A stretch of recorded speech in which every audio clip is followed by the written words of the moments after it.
Here's what's wrong with the economy. You get a lot of statistics from the White House that would teach you that, or try to teach you, that, oh, we're doing great in terms of the economy and Bidenomics has been a success.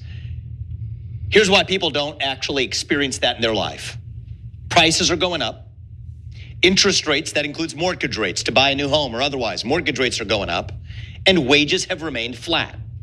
So that's where the struggle actually comes from. What do you do to address it? I think it's not that complicated. Increase the supply of everything that's worth producing in the United States. Increase the supply of energy. Drill, frack, burn coal, embrace nuclear energy. That brings energy costs down, it drives economic growth. Bring housing costs down by increasing the supply of housing, land use regulations that we need to get rid of so people can build more new homes, grows the economy, brings the price of housing down. Same thing with respect to food, go down that list. And the net result is going to be economic growth, but the basic obstacle is the administrative state.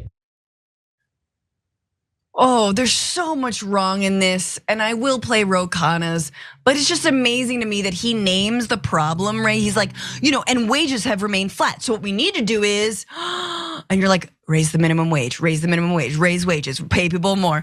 We need to increase supply, right? And he starts off with fossil fuels as if we don't already know that fossil fuel companies are sitting on so many untapped wells. They're sitting on an excess of fossil fuels, and yet they're like, no, we're not gonna lower the price actually, because it's not good for them to do that. They don't wanna lower the price. They wanna keep the profits that are being made, and they wanna force Biden to go beg the Crown Prince of Saudi Arabia to lower the prices for them. So it's just like, you don't know anything about the economy if you take out who actually is the arbitrator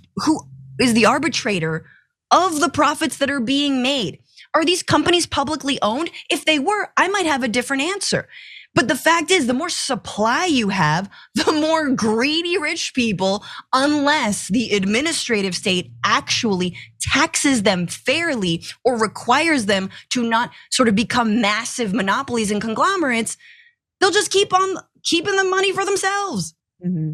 Increase the supply of housing. You're such an idiot.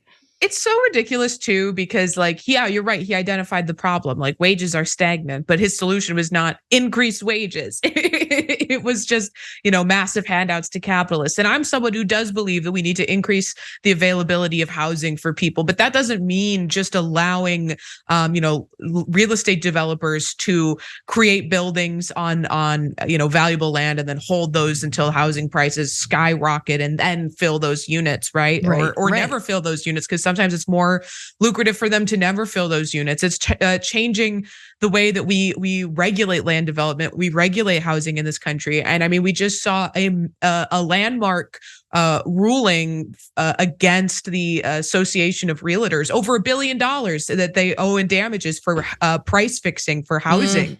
I mean, we can't just allow these organizations to run rampant with no regulations. That absolutely does not help the cost of housing. It doesn't help drive wages up. What we're seeing in unionization efforts helps drive wages up. It helps protect jobs. I mean, yes. 5,000 jobs just restored in the Belvedere plant because of this UAW strike. A plant that was shut down months ago and now is going to be not just opening back up, but we're going to see another plant opening to develop batteries for electric vehicles. That's where the power is for the workers. It's not in, just giving massive handouts to corporations, which is what his solution is. He's just saying it in a different way. For sure. And Ro Khanna has his vision and he articulates it like this. It's not as, combative as maybe Ray and I would have been in this debate, but take a listen. Vivek and I completely disagree with what I call economic patriotism. The role of the government to rebuild industry, which has been hollowed out, that's what we're doing with the CHIPS Act to bring semiconductors. I know you're passionate about semiconductors. That's how we're getting semiconductors back into Ohio. Now, for the Republicans, and I some of this you've adopted, they see any problem and they say, let's cut taxes. Let's deregulate. How is that putting a steel plant up in Johnstown, Pennsylvania? By cutting taxes and deregulation. It hasn't happened for 40 years. You talk about the deficit. The deficit was caused by three things. Three things. It was caused by Reagan's tax cuts, Bush's tax cuts, and Trump's tax cuts, and Bush's overseas wars. That's $15 trillion of that deficit. I mean, that I think needs to be said over and over and over again, right? And we did a story that was basically confirming that, right? That like, I think it was the Center for Economic Progress was basically like, yeah, no, the problem with all of the deficit is that we had 2+ wars under Bush, and then we had a massive, nearly $2 trillion tax break for the ultra wealthy. Meanwhile, now, and we'll move to this, we're being asked to defund the IRS in order to pay for more war. For more political news breakdowns, interviews, stories of activism, and me trying my hardest to care about the occasional big celebrity news story, subscribe to our YouTube channel at youtube.com/The Damage Report. And you can ring the bell wherever it is so you don't miss anything.